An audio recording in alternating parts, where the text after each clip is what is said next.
sini saya sebagai moderator akan menanyakan tentang bagaimana sih pendapat kalian berdua tentang ekonomi Islam dan ekonomi konvensional. Menurut saya, ekonomi Islam yaitu suatu ilmu pengetahuan sosial yang di dalamnya mempelajari tentang masalah-masalah ekonomi masyarakat yang berbasis Islam dan didasari dengan Al-Quran, Sunnah, Qiyas, dan yang lainnya.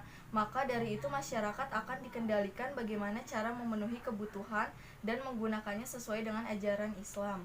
Ekonomi Islam bertujuan agar dapat terpenuhinya semua kebutuhan manusia, bukan hanya satu orang melainkan semua umat manusia di muka bumi ini, agar supaya mencapai kesejahteraan sosial. Itu kebijakan dari hal yang positif. Lalu bagaimana dengan kelemahan dan hal yang negatif dari ekonomi syariah?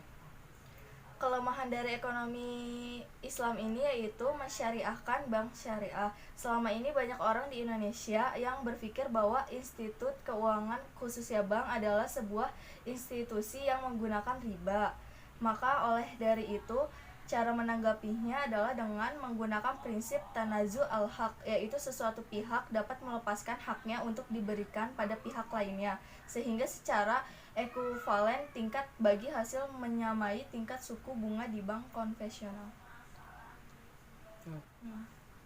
Lalu kalau dari pendapat saya, dari pengertian ekonomi konvensional adalah merupakan suatu sistem dalam aktivitas manusia yang diberikan. Lalu dalam kegiatan produksinya, distribusi, pertukaran, dan perolehan serta konsumsi barang maupun jasa. Sedangkan yang dimaksud ilmu ekonomi merupakan suatu studi masyarakat dalam penggunaan sumber daya, yaitu baik sumber daya alam maupun sumber daya manusia. Masyarakat memiliki hak untuk melakukan hak ekonominya. Dalam sistem ekonomi konvensional, jaminan sepenuhnya diberikan kepada setiap individu untuk melakukan kegiatan ekonomi yang sebebas-bebasnya. Lalu bagaimana cara menanggapi ekonomi yang bebas itu di masyarakat ini? Yang pertama, kita harus melakukan strategi untuk yang dilakukan oleh UMKM untuk menghadapi perdagangan bebas. Di antaranya, penguatan dan singkatan kualitas SDM-nya, meningkatkan sumber daya modal. Setiap pelaku UMKM harus mampu mengembangkan produk dan memperbaiki cara pemasaran produk dengan secara sebaik-baiknya dan memperluas kualitas pelayanan terhadap konsumen. Baik. Oke, kesimpulannya adalah jadi ekonomi Islam dan ekonomi konvensional itu bertujuan mengembangkan ekonomi yang sama-sama positif. Hanya saja belum sempurna, masih banyak kesalahan yang sering terjadi di masyarakat ekonomi Islam. Sangat baik untuk diterapkan karena mengandung norma-norma yang bagus dan adil untuk kebutuhan semuanya. Sedangkan ekonomi konvensional lebih ke ekonomi yang bersifat bebas.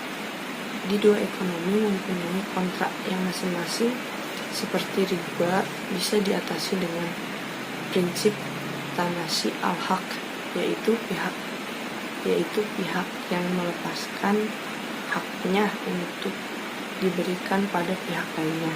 Sedangkan ekonomi konvensional mengatasi perdagangan bebas yang meningkatkan SDM, mengembangkan produk, memperbaiki pemasaran dan pelayanan terhadap konsumen. Oke, diskusi sampai di sini. Sekian dari kami, maaf jika ada kesalahan. Kami tutup. Assalamualaikum warahmatullahi wabarakatuh.